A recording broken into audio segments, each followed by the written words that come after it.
하겠습니다. 오늘은 누가복음 11장 5절에서 8절입니다. 누가복음 11장 5절 제가 먼저 읽고 한 절씩 교도하겠습니다. 누가복음 11장 5절 또 이르시되 너희 중에 누가 벗이 있는데 밤중에 그에게 가서 말하기를 벗이여 떡 세 덩이를 내게 구워달라.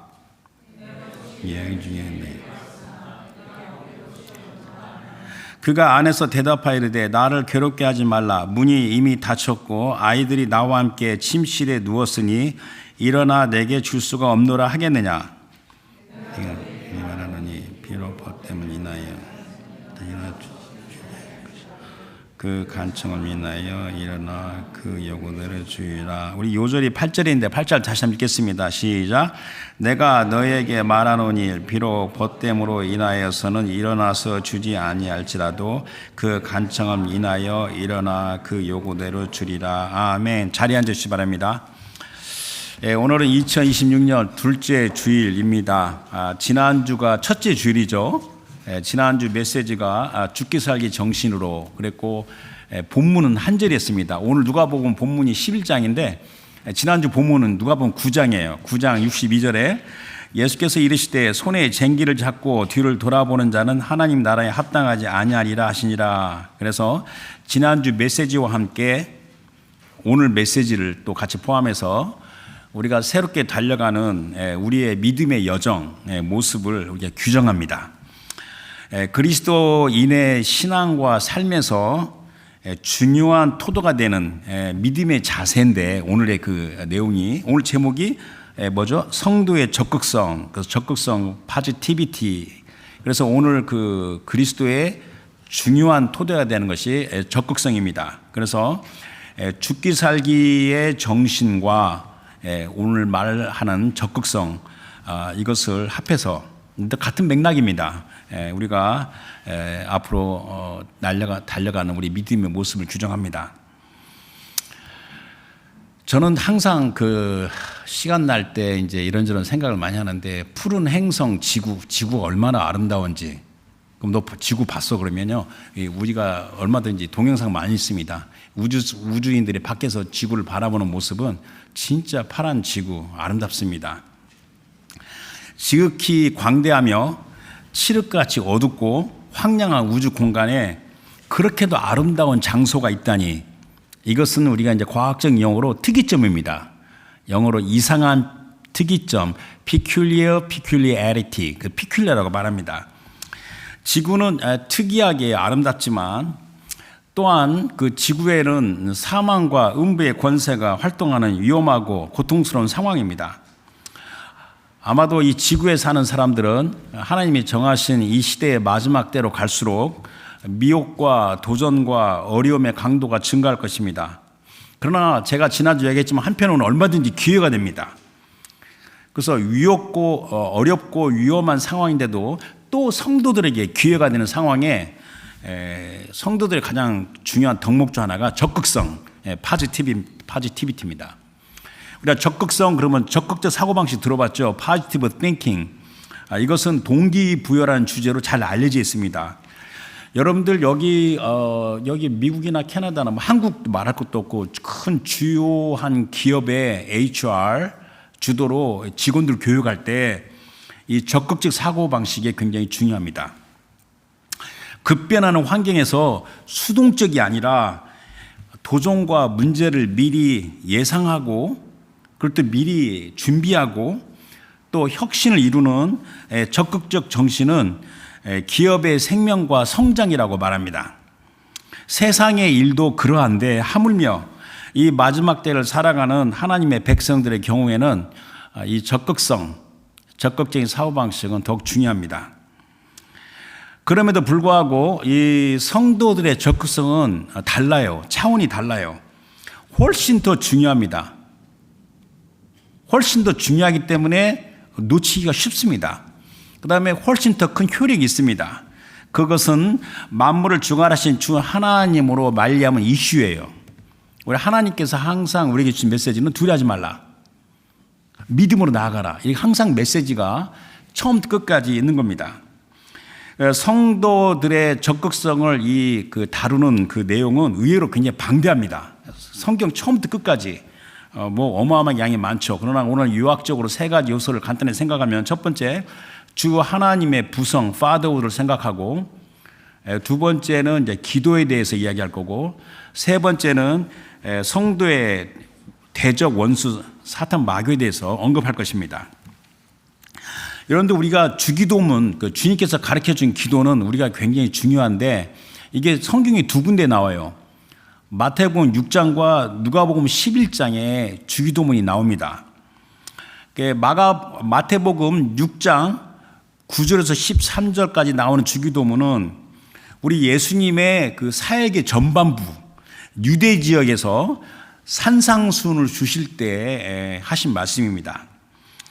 그런데 이제 누가복음 11장의 2절과 4절까지가 주기도문인데, 이것은 우리 주님의 사역의 후반부, 유대 지역에서 하신 말씀입니다. 그 누가복음이 좀 설명을 이제 좀 하려다가 좀 생략하는데, 누가복음의 그 핵심 키워드는요, 예루살렘이에요. 그래서 누가복음 9장 51절에 예수께서 승천하시 기약이 차감해 예루살렘에 향하여 올라가기를 굳게 결심하시고, 거기서부터 누가복음 19장 28절까지 예수께서 이 말씀을 하시고 예루살렘에 향하여 앞서서 가시더라. 그러니까 이 누가복음 11장은 마태복음 6장과 달리 예수님의 그 사역의 후반부, 유대 지역에서 다시 반복하여 하신 말씀입니다. 여러분들, 누가복음은 그 별명이 황소복음이에요. 네 가지 생물 나오는데 이제 황소복음인데, 황소복음이니까 마치 예루살렘을 향하여 묵묵히 잠잠히 꾸준히 걸어서 올라가는 하나님의 유월절 어린 양, 우리 주님에 대한 말씀입니다. 그래서 별명이 황소복음입니다. 누가복음 9장 51절부터 누가복음 19장 28절까지는 이렇게 쭉 이어지는 그 연속적 이어지는 말씀인데, 그 가운데 오늘 본문으로 택한 누가복음 11장 중에서도 1절부터 13절까지는 예수님이 제자들에게 신앙생활의 중심이자 핵심인 기도에 대해서 하신 말씀입니다. 그래서 누가복음 11장 1절을 제가 읽으면, 예수께서 한 곳에서 기도하시고 마치심에 제자 중 하나가 여짜오되, 주여, 요한이 자기 제자들에게 기도를 가르친 것과 같이 우리에게도 가르쳐 주옵소서 하는 그 요청에서 하신 말씀이에요. 그러니까 우리 주님께서 평상시에 누가복음만 보더라도 시간만 나면 주님께서 기도를 하셨어요. 하나님 아버지께. 그 기도의 모습을 옆에서 제자들이 보고 요청한 것에 주님께서 하신 말씀입니다. 그러니까 누가복음 11장의 1절을 빼고 2절부터 13절까지가 기도에 대한 말씀인데, 이 부분은 우리가 세 부분으로 나눌 수가 있어요. 첫 번째 부분이 바로 주기도문 2절부터 4절까지예요. 당시 세례 요한을 따르는 많은 그 제자들이 있는 공동체가 있었고, 또 세례 요한이 제자들에게 가르치는 기도문이 있었다는 걸 우리가 알 수가 있어요. 그 다음 둘째는 오늘 제가 본문으로 택한 누가복음 11장 5절에서 8절까지예요. 그래서 5절에 또 이르시되, 주기도문을 말하시고 또 이르시되로 시작하여 한밤중에 찾아와 떡을 간청하는 자의 예화입니다. 그 다음에 세 번째 부분이 9절부터 13절까지인데, 9절에 내가 또 내기로니로 시작해서 구하라, 찾으라, 두리다 하는 기도의 열심, 열정에 대한 말씀인데, 물론 이것도 산상수훈에 있기 때문에 우리 주님께서 또 반복해서 하신 말씀입니다. 그런데 이제 첫 번째 단락이 주기도문이라고 그랬고 2절부터 4절까지라고 그랬죠. 그 다음에 셋째 단락이 9절부터 13절까지 또 기도의 열정인데, 거기에서 나오는 기도의 대상은 하나님 아버지입니다. 그래서 2절에 아버지여 이름이 거룩히 여기를 받으시오며 라고 그랬고, 또 그 뒤에 13절에는 예수님께서 하물며 너희 하늘 아버지께서 구하는 자에게 성령을 주시지 않겠느냐 하시니라. 그 사이에 오늘 본문이 있어요. 5절부터 8절까지. 떡을 구워달라고 간청하는 자, 그 대상이 이웃의 벗인데, 그 이웃의 벗이 곧 하나님 아버지로 우리가 생각할 수 있습니다. 그래서 이 자녀가 아버지께 필요한 것을 이렇게 구하는 모습이 간청함입니다. 그래서 오늘 요절이 8절인데 내가 너에게 말하노니 비록 벗됨으로 인하여서는 일어나서 주지 아니할지라도 그 간청함 인하여 일어나 그 요구대로 주리라. 자, 이것을 우리가 좀 더 보려고 하는데 아주 민감한 사안인데 자녀가 아버지께 구하는 것은 이게 간청이에요. 자녀가 아버지께 구하는 것은 다른 사람이 친구나 주위 사람한테 그 도움을 요청하는 거 달라요. 이 녀석이 때를 쓰고 계속 하니까 아버지가 할 수 없이 들어준다는 그런 예화입니다. 자녀 교육에 사려 깊은 아버지는 자녀가 가만히 있어도 모든 걸 다 알아서 챙겨주질 않아요. 만일 그렇게 하게 되면 자녀가 망가지고 버릇없게 스포일 됩니다. 이게 중요합니다. 자녀 교육에서 지혜로를 해야 됩니다.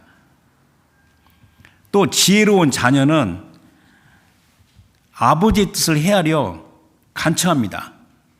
근데 그게 모습이 당연하다고 생각하고 뻔뻔할 정도로 담대히 조르고 보챕니다. 영어는 pastor. 이렇게 막 조르고 보챕니다. 그래서 첫 번째 보고 싶은 성경은 요한 1서 5장 14절 15절입니다. 그를 향하여 우리가 가진 바 담대함, 이 담대함이 우리가 그 NIV 성경은 이렇게 confidence라고 되어 있는데 원래는 이렇게 boldness, 파레시아라는 단어인데 이 단어가 진짜 이렇게 뻔뻔할 정도로 담대한 그걸 말한 겁니다. 이것이니 그의 뜻대로 무엇을 구하면 들으심이라. 우리가 무엇이든지 구하는 바를 들으신 줄 안즉 우리가 그에게 구한 그것을 얻은 줄을 또한 아느니라. 진짜 우리가 구할 때 우리가 얻을 줄 안다는 겁니다. 그래서 오늘 본문의 예화는 주님이 제자들에게 가르쳐 주신 기도, 주기도문 바로 후에 하신 말씀입니다. 근데 이제 우리가 이 주기도문을 보게 되면 누가복음 2장 11장 2절 4절 보면 주기도문의 기도의 특징은 놀랍게도 단순함입니다. simplicity. 그렇지만 거기는 뚜렷한 영적 원리가 있고 무엇보다도 이 주기도문은요 친밀함, 인티머시가 그 배경에 깔려 있어요. 그러니까 주기도문을 하는 이 하나님의 자녀는 자기를 향한 하나님 아버지의 사랑을 잘 알고 있어요. 뿐만 아니라 자기도 하나님 아버지를 깊이 사랑한다는 것이 바로 전제 조건입니다. 그래서 로마서 8장 16절은 우리가 잘 알고 있는 건데 성령이 친히 우리 영과 더불어 우리가 하나님의 자녀를 증언하셔요.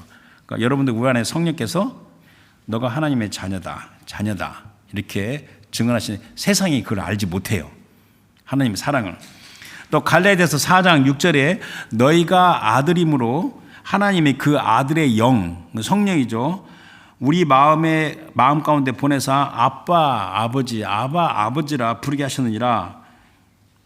그러니까 아까 제가 앞에서 잠깐 언급했듯이 오늘 예화가 5절부터 8절까지인데 여기에서는 그 기도에 대한 말씀인데 이웃인 벗에 대한 예화이지만 실상 예수님께서 하나님 아버지와 하나님의 자녀들의 그 관계를 지금 두고 말씀하시는 겁니다. 그래서 오늘 본문 5절과 6절을 보도록 하겠습니다. 자, 누가복음 11장 5절 읽겠습니다. 또 이르시되 너희 중에 누가 벗이 있는데 밤중에 그에게 가서 말하기를 벗이여 떡 세 덩이를 내게 구워달라. 내 벗이 6절에 내 벗이 여행 중에 내게 왔으나 내가 먹을 것이 없노라 하면, 그러니까 예수님께서 또 이르시되 너희 중에 누가, 그러니까 너희가 누구냐면 주님의 제자예요.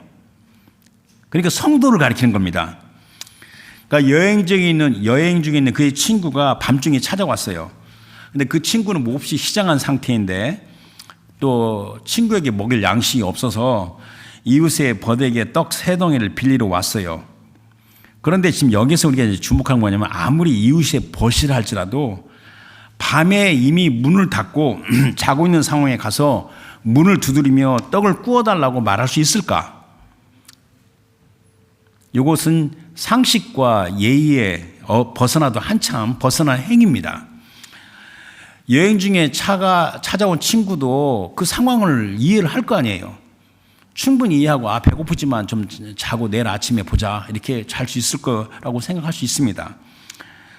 그러나 그 이웃의 벗이 아버지라면 상황이 달라요. 여기 그 대개 우리가 누가복음 11장 5절 8절 말씀을 인용하면서 어떻게 우리가 말씀을 해석하냐면 주님께서 말씀하신 요점은 이웃이 견딜 수 없을 정도로 집요하게 문을 두려움같이 끝까지 기도하라 라고 이해하는데 그게 아닙니다. 그 간청하는 대상이 아버지라면 매우 뻔뻔할 정도로 담대한 적극성을 가지라는 말씀이에요. 자녀로서 당연하다고 생각하며, 그러니까 자녀가 뭐죠? 그 사랑과 친밀함이 있는 거죠, 아버지께. 하나님 아버지께 부끄러움이 없이 뻔뻔스럽게 적극적으로 기도하라는 겁니다. 하나님 아버지께 여러분들이 기도할 때 전능하신 하나님이시여 거룩하고 빛이 영광이시여 그딴 식으로 기도하지 말고 그냥 자녀가 아버지께 때를 쓰듯이 그렇게 기도하라는 말씀입니다. 물론 여기에는 끈질김이 있어요. 근데 끈질김 이전에 더 중요한 게 뭐냐면 아버지와 자녀의 관계예요. 여러분들 주변에 한번 자녀를 보십시오. 진짜 뻔뻔해 애들이. 그 부모가 그렇게 자녀를 위해서 희생한데도 모르고 끝까지 해달라고 그래요. 이해가 안 가죠, 옆에서. 근데 그 사람이 자녀가 아니면 할 말이 없는 겁니다. 그 정도로 주위에 보면 자녀가 부모에게 당당하게 요구하는 모습을 생각해 보십시오. 자, 이제 7절 보겠습니다. 7절. 자, 그가 안에서 대답하여 이르기되 나를 괴롭게 하지 말라. 문이 이미 닫혔고 아이들이 나와 함께 침실에 누웠으니 일어나 내게 줄 수가 없느라 하겠느냐. 그러니까 아무리 이웃의 벗이라 할지라도, 근데 그 당시에 이제 제가 이제 그 유대인들의 그 당시에 가옥 구조가 지금처럼 우리 가옥 구조가 안 돼 있어요. 이 문을 열면 문 옆에서 제일 가까운데 어린애들 자고 안쪽에 들어와서 어른들이 자는 겁니다. 그러니까 문을 열려면 애들 다 깨워야 되죠. 그러니까 밤중에 자는 아이들까지 깨우면서 문을 열게 하는 부탁은 상식과 예의가 벗어난 대단히 불편한 상황입니다. 근데 이 상황에서 누구에게 문제 있어요? 여러분 볼 때 이웃에 벗에요, 간청한 사람에 문제가 있어요. 누구에게 문제가 있냐고요? 당연히 간청하는 자가 문제죠. 그냥 조용히 배고프다고 자고 그 다음날 아침에 와서 부탁을 하지, 깜깜한 밤중에 친구 왔다고 문을 두드리는 사람이 문제가 되는 거 아니에요. 근데 아까 5절에 또 이르시되 너희 중에 누가 그랬으니까 예수님은 성도, 하나님의 자녀의 예로서 상식과 예의가 없는 문제 있는 사람을 예로 든 겁니다. 왜 주님께서 그런 예를 들으셨습니까? 그래서 오늘 요절 8절 보고 정리하겠습니다. 8절. 내가 너에게 말하노니 비록 벗됨으로 인하여서는 일어나서 주지 아니할지라도 그 간청함 인하여 일어나 요구대로 주리라.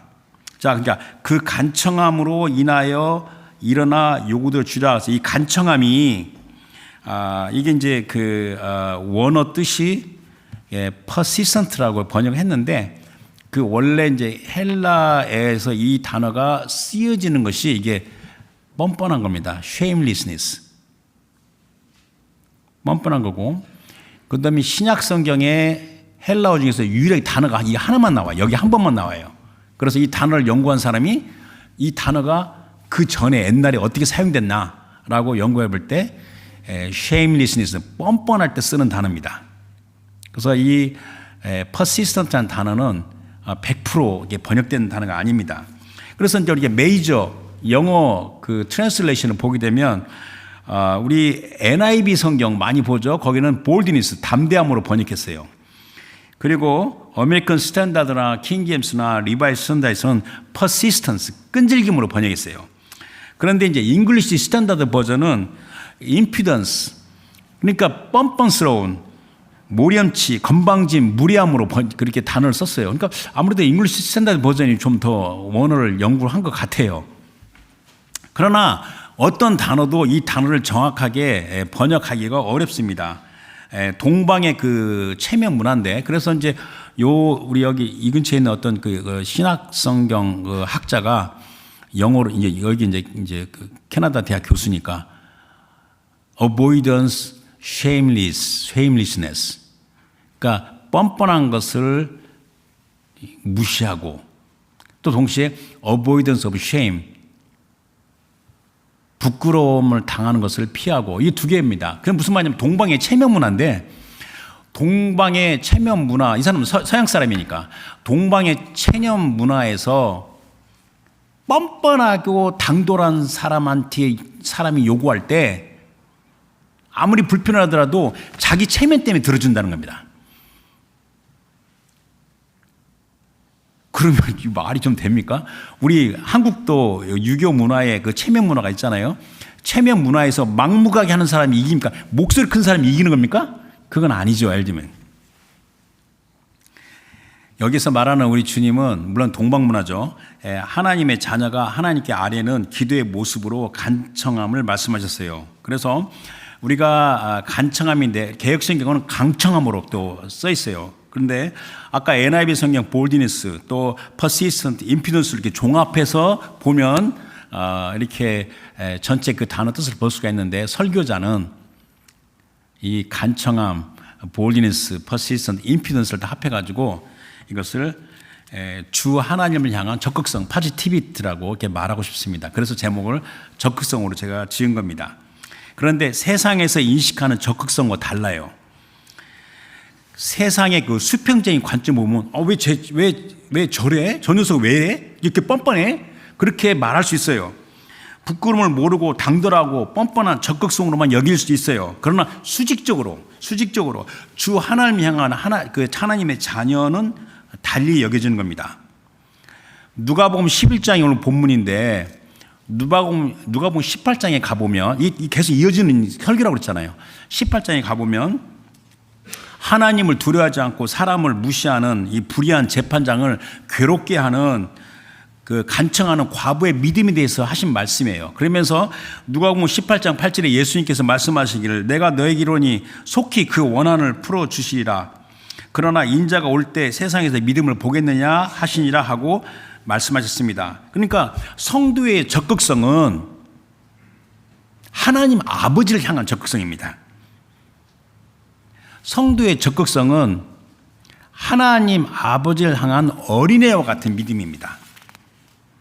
그런데 성도의 적극성에는 그 사람이 하고 있는 세상의 일이 다 포함됩니다. 왜냐하면 하나님 아버지와 관계가 그 차원 아래 모든 일들이 있는 겁니다.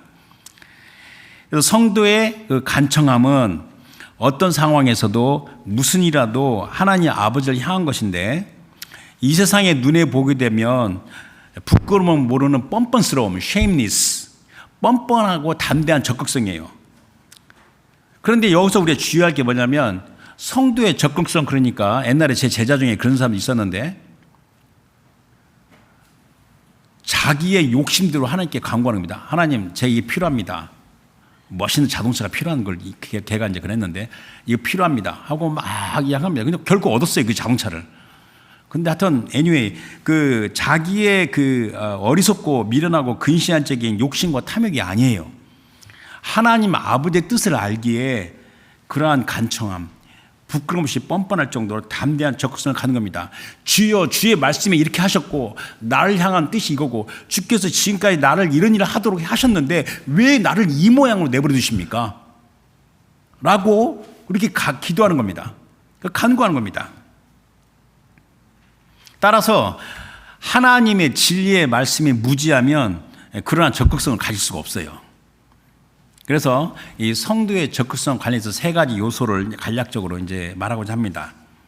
하나님의 진리의 말씀에서 내가 적극성을 갖는 그 세 가지의 그 팩터, 요인을 생각하는 겁니다. 첫 번째가 주 하나님의 부성, fatherhood예요. fatherhood. 그 본체가 하나님이신 아들 그리스도를 우리를 위하여 아낌없이 내어주신 것은 우리가 하나님의 자녀요, 하나님의 무한한 사랑의 대상이기 때문에 그렇습니다. 더 이상 굳이 설명할 필요 없어요. 여기서 시간을 제가 낭비할 수 없어요. 아버지가 자기의 어린 자녀를 사랑하는 것은 두말할 필요가 없어요. 그리스도 예수로 말미암아 계시된 우리 주 하나님 아버지, 그리고 내가 그리스도 예수로 말미암아 하나님의 자녀가 된 사실, 팩트를 깊이 묵상하라는 겁니다. 거기에서 성도의 적극성이 나오는 겁니다. 그래서 요한복음에서 두 군데 말씀 보고 넘어가겠습니다. 요한복음 1장 18절에 본래 하나님을 본 사람이 없으되 아버지 품속에 있는 독생하신 하나님이 나타내셨니라 그랬어요. 그러면서 요한복음 20장 17절에 예수님이 십자가에 죽으시고 부활하신 다음에 이제 막달라 마리아에게 처음에 보이셨는데 하신 말씀이, 예수께서 이르시되 나를 붙들지 말라, 내가 아직 아버지께 올라가지 아니하였노라. 너는 내 형제들이 가서 이르되 내가 내 아버지 곧 너희 아버지, 내 하나님 곧 너희 하나님께 올라간다 하라시라. 그러니까 하나님 아버지의 부성을 깊이 이해한 사람은 성도의 적극성을 갖는다는 겁니다. 이 정도만 이야기하고 두 번째 넘어가겠습니다. 두 번째는 기도입니다. 주 하나님께 아뢰는 기도입니다. 성도의 적극성은 주 하나님께 아뢰는 기도에 있습니다. 그런데 이건 저한테도 많이 해당되는 건데, 여러분들 기도할 때, 하나님 기도할 때 좀 부끄러움이 없이 좀 담대하게 뻔뻔할 정도로 그 자녀의 적극성을 하나님께 아뢰라는 겁니다. 아까도 말씀드렸잖아요. 왜 하나님께 기도할 때 왜 이렇게 끙끙끙 전전긍긍하면서 무슨 뭐 갑자기 안턴 막 집안 청소도 하고 뭐도 하고 아주 그러냐고요. 그냥 자녀가 아버지께 뻔뻔하게 달라붙는 것처럼 그렇게 기도하는 겁니다. 따라서 기도 생활에 충실하지 않거나 관심이 없으면 지금 적극성을 논할 수가 없어요. 지금 우리가 적극성을 논하는 것은 하나님께 아뢰는 그 기도에 있기 때문에 그렇습니다. 그런데 이제 하나님 아버지를 향한 나의 그 적극성은 이게 내면의 일이에요. 겉이 아니라 내면이에요. 세상적으로 인식하는 적극성과 달리 성도의 적극성은 언뜻 보면 겉으로 나타나지 않을 수 있어요. 제가 이제 그 여러 사람들을 보잖아요. 보면서 보면 그 사람의 마음의 적극성이 어떤지를 대충 감이 잡혀요. 제가 비판하는 게 아니라 그렇게 느껴진다는 겁니다. 자세히 살펴보면 어떤 성도는 그 내면에 불같은 열정이 있어요. 그 다음에 하나님 향한 사랑이 있어요.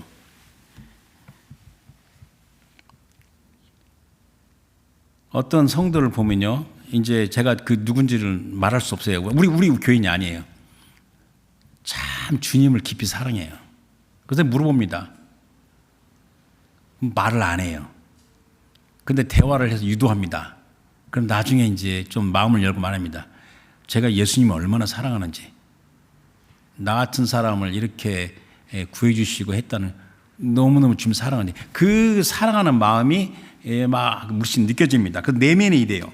그래서 성도의 적극성은 먼저 내면의 열정, 내면의 강함, internal fortitude. 그런데 이 성도의 적극성을 제가 여기서 이제 결론적으로 말하면 어떻게 보면 차분하고 잔잔한 적극성이에요. 영어로 말하면 calm positivity라고 얘기할 수 있어요. 여러분들 세상에서 말하는 적극성 그러면요, 되게 긍정적이고 능동적이고 활발한 활동의 모습으로 내가 잔잔한 적극성 그러면 이게 말이 안 되는 것 같아요. 모순되는 것 같아요. 여러분들 우리가 문학적인 기법으로서 조용한 함성, silent cry, 말이 안 되죠. 어떻게 크라이가 사일런트 합니까? 이게 모순, 업번, 악시모론인가? 그렇습니다. 조용한 함성이 더 우렁찬 목소리일 수 있습니다. 마찬가지로 이 잔잔한 적극성, 차분하고 잔잔한 적극성이 세상에서 말하는 적극성은 비교가 안 될 정도로 강합니다. 성도의 내면의 일이기 때문에 자기 자신이 전심으로 사랑하는 주 하나님 아버지께 아뢰는 기도에서 적극성은 그래서 깊고 강렬하고 그러나 요동하지 않는 잠잠한 calmness 그리고 stillness가 있습니다. 제가 얼마 전에 그 2차 대전 중에 그 독일 나치한테 그 유대인들이 홀로코스트 600만 명이 죽었잖아요. 그 가운데 살아난 사람, 기적적으로 살아난 사람의 글을 읽은 적이 있습니다. 그때 굉장히 감동받은 게 뭐냐면 그분이 지금 돌아가시는지 모르겠지만 돌아가셨겠지만은 그분이 쓴 글에서 자기가 감옥에 갇혀서 내일 모레 죽을지 모르는 상황에서 떠오르는 게 바로 뭐냐면 시편 46편 말씀이에요. 시편 46편 말씀을 엄청나게 붙잡았다는 겁니다. 그런데 또 다른 사람의 간증에도 시편 46편 이야기한 경우 있어요. 그래서 제가 그 이후부터 제가 시편 46편 좋아합니다. 시편 46편 1절과 3절 이렇게 시작합니다. 하나님은 우리의 피난처시요 힘이시니 환난 중에 만날 큰 도움이시라. 그러므로 땅이 변하든지 산이 흔들려 바다 가운데 빠지든지 바닷물이 솟아나고 뛰놀든지 그것이 넘침으로 산이 흔들지라도 우리는 두려워하지 아니하로다. 셀라. 그러면서 제가 시편 40편 좋아하니까 개인적으로 시편 40편을 다 암송을 합니다. 그 사건이 계기가 돼서.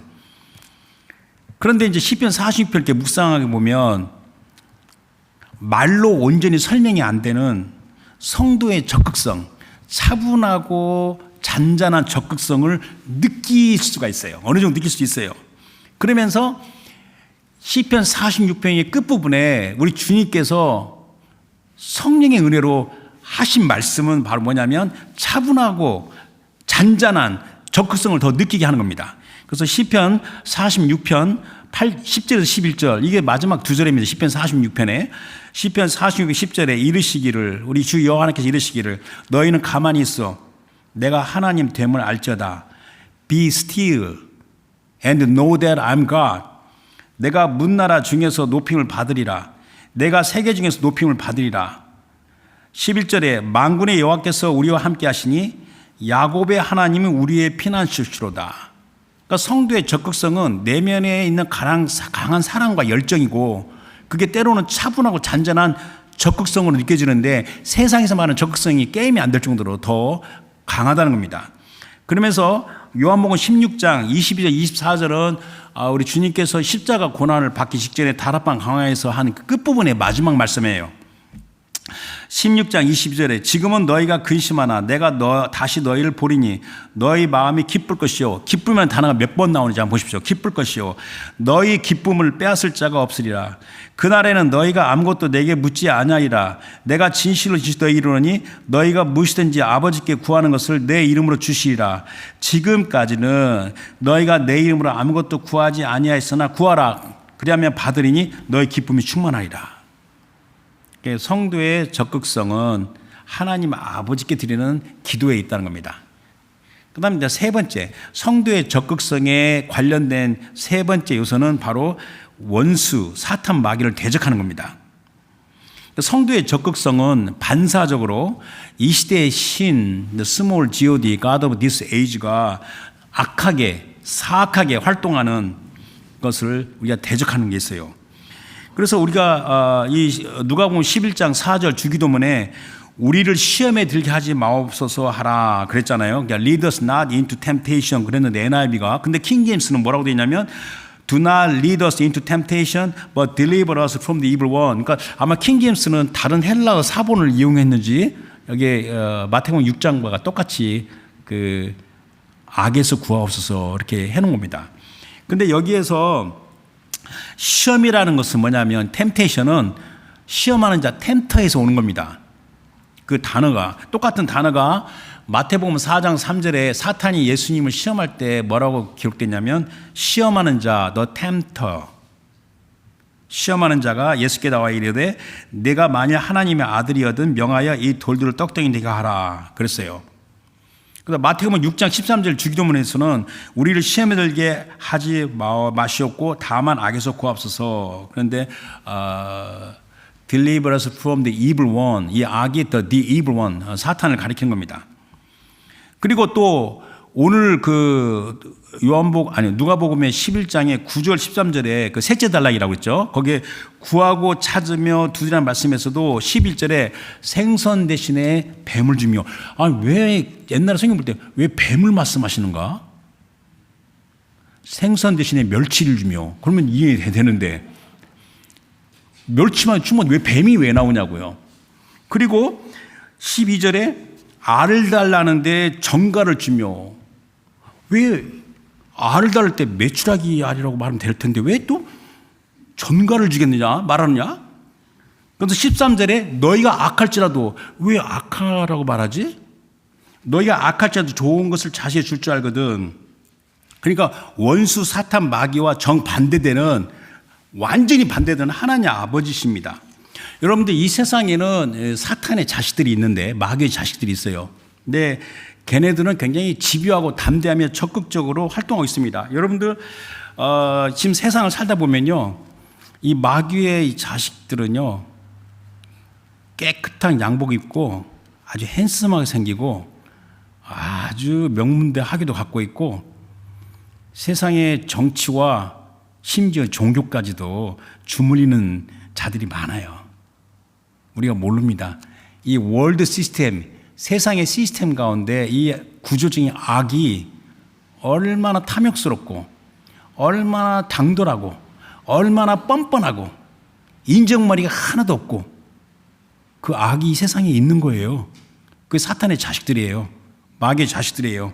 근데 걔네들이 그 뿌리가 계속 내려온 겁니다. 그 2000년 전에 원생의 구세주 예수님을 십자가에 못 박아 죽게 만든 겁니다. 그래서 요한복음 8장 44절에 너희는 너희 아비 마귀에서 났으니 너희 아비의 욕심대로 너희도 행하고자 하느니라. 그는 처음부터 살인한 자요, 진리가 그 속에 없으므로 진리에 서지 못하고 거짓을 말할 때마다 제 것으로 말하나니 이는 그가 거짓말쟁이요 거짓의 아비가 되었습니다. 또 제가 지금 이제 굉장히 좀 설교가 길까봐 조심하고 있는데, 누가복음 11장 13절 이후에 14절에 바로 예수님께서 말 못하게 하는 귀신을 쫓아내셨어요. 그래서 누가복음 11장 20절에서는 예수님이 그러나 내가 만약 하나님의 손을 힘입어 귀신을 쫓아낸다면 하나님의 나라가 이미 너에게 임하리라 하시니라. 자, 그러니까 성도의 적극성은 반사적으로 원수마귀 사탄을 대적하는 데 있다는 것을 지금 말하고 있는 겁니다. 그래서 하나님의 자녀가 세상적인 관습과 전통과 기준과 체면과 예의에 매여서 하나님을 아버지를 향하여 적극성을 갖지 못하고 위축되고 에이 포기하자라고 마음을 먹도록 대적 원수 마귀가 끊임없이 활동한다는 겁니다. 여러분들이 하나님 아버지께 뭐 구하라고 할 때 저는 직접 제가 간접적으로도 제가 체험한 건데, 야, 너 정신이 있는 거니? 너 진짜 네 분수를 모르는구나. 너 지금 하고자 하는 게 얼마나 예의에 벗어나고 뻔뻔한 줄 알고 있어? 하나님은 너같이 그렇게 밥 먹듯이 죄를 짓고 실수한 사람의 기도를 듣지 않으셔. 처음에는 그런 생각에 굉장히 시달린 겁니다. 대적 마귀는 우리의 마음에 그런 생각을 준 겁니다. 야, 네가 뭐 한 게 뭐 있다고? 야, 네 꼬라지를 좀 봐라. 그래서 위축되게 만들어요. 포기하게 만들어요. 그런 원수 마귀의 공격에 마음의 틈을 주지 않고 단호히 대적하입니다. 그래서 좀 뻔뻔하게 사십시오. 하나님 아버지 앞에서. 정리하면 그리스도로 말미암아 하나님의 자녀의 성도들이 이 세상에, 이 시대의 세상의 삶을 살면서 놓치지 않고 확고히 구비돼야 할 덕목이 적극성이라고 그랬어요. 파지티비티. 근데 이 적극성은 다른 게 아니라 살아계시고 거룩하신 주 하나님 아버지를 향한 적극성이에요. 그러니까 기도의 간청함입니다. 어떠한 조건과 상황에서도 아랑곳하지 않고 나의 구원이시오, 나의 생명이시오, 능력이시오, 나의 빛이시오, 하나님 아버지께 나아가는데 좀 부끄러움이 없이 좀 뻔뻔하게 담대하게 적극성을 가지고 기도와 간구를 하라는 말씀이 오늘 그 간청함입니다. 여기에는요, 인간적인 품위와 예의와 체면, 디그니티가 없습니다. 있을 수가 없어요. 아니, 자녀가 아버지께 앞에서 뭔가 구하는데 무슨 품위와 체면을 갖습니까? 심지어 대통령도 자기 아버지 가면 아버지 나 대통령이야 알지? 그렇게 합니까? 안 하죠. 또 가진 것이 그러니까 재물도 없고 학식도 없고 경험도 없고 그냥 몸뚱아리만 가지고 있는 자가 자기 아버지 앞에서 자기의 비참함을 숨길 수 있어요? 옛날에 우리 한국의 양반은요, 돈이 없어서 밥을 못 먹어도 나가서 이쑤시개로 이빨 쑤시면서 고기 잘 먹었다, 그렇게 할 수 있냐고요? 할 수가 없어요. 사랑의 아버지 앞에서 자신이 살아있다는 그 자체가 중요합니다. 여러분들 이게 끝이 없는 이야기인데, 전쟁에 나간 아들이 돌아오기를 학수고대하는 아버지가 비록 두 다리를 잃어버렸지만 살아서 돌아온 그 두 아들을 안고 기쁨의 감사로 눈물을 흘리는 법입니다. 네가 왜 두 다리를 잃어버렸어? 너 지금부터 병신하냐? 그렇게 말하는 아버지가 어디 있어요? 여러분과 제가 살아계신 하나님 아버지 앞에서 그래도 믿음을 갖고 살아있다는 그 자체에, 존재 자체가 하나님의 기쁨이라는 겁니다. 나를 지으셨고 나를 사랑하시며 나의 허물과 죄를 용서하시고 내게 끊임없이 은혜와 궁유를 베푸시는 우리 주 예수 그리스도 하나님 아버지께 아뢰는 기도에서 그 간청함, 그러니까 부끄러움이 없이 오히려 당돌할 정도로 뻔뻔한 적극성이 이 숙제입니다. 여러분의 상황에서 어떻게 적용되는지 잘 생각해야 됩니다. 지난주 메시지가 죽기 살기 정신이잖아요. 오늘 메시지가 적극성이잖아요. 이 두 개를 품고 우리의 삶의 경주를 열심히 달려갈 줄 믿습니다. 그래서 지난주에 제가 인용을 하려다가 못한 성경 구절인데, 빌립보서 3장 12절 14절. 빌립보서는 바울이 로마에 1차 투옥 때 쓴 글이기 때문에 바울은 계속 적극적으로 나아가겠다고 하는 말입니다. 그걸 읽고 마치도록 하겠습니다. 빌립보서 3장 12절에 내가 이미 얻었다 함도 아니요 온전히 이루었다 함도 아니라 오직 내가 그리스도 예수께 잡힌 바 된 그게 뭐냐, 비전이죠. 를 잡으려고 달려가노라. 형제들아, 나는 아직 내가 잡은 줄을 여기지 아니하고 오직 한 일 뒤에 있는 것을 잊어버리고 앞에 있는 걸 잡으려고 표대를 향하여 그리스도 예수 안에서 하나님이 위에서 부르심의 삶, 하나님의 기업이죠. 그걸 위하여 달려가노라. 그래서 우리 캐나다 서부의 성도 여러분들, 여러분 우리 각자 하나님께서 자로 지으신 분깃이 다 있어요. 그 안에서 우리의 성도의 적극성, 하나님 아버지께 적극성이죠. 하나님께 뻔뻔할 정도로, 당돌할 정도로 담대하게 아뢰면서 달려가는 겁니다. 그런 복된 삶 살기를 주님을 축원합니다. 주신 말씀 생각해서 기도하겠습니다. 오늘 말씀은 예수님께서 누가복음의 그 기도에 대한 중요한 말씀 한 복판 가운데 예화를 주신 말씀입니다. 하나님 아버지, 내게 생명 주시고 나를 자녀로 세워주시고 축복하심을 감사합니다. 하나님 아버지를 불같은 열정으로 사랑하면서 나의 모든 일을 주님께 아뢰면서 적극적으로 달려가겠습니다. 그 같은 멋진 사람으로 만들어 주십시오. 다 같이 기도하겠습니다. 하나님 아버지 감사합니다.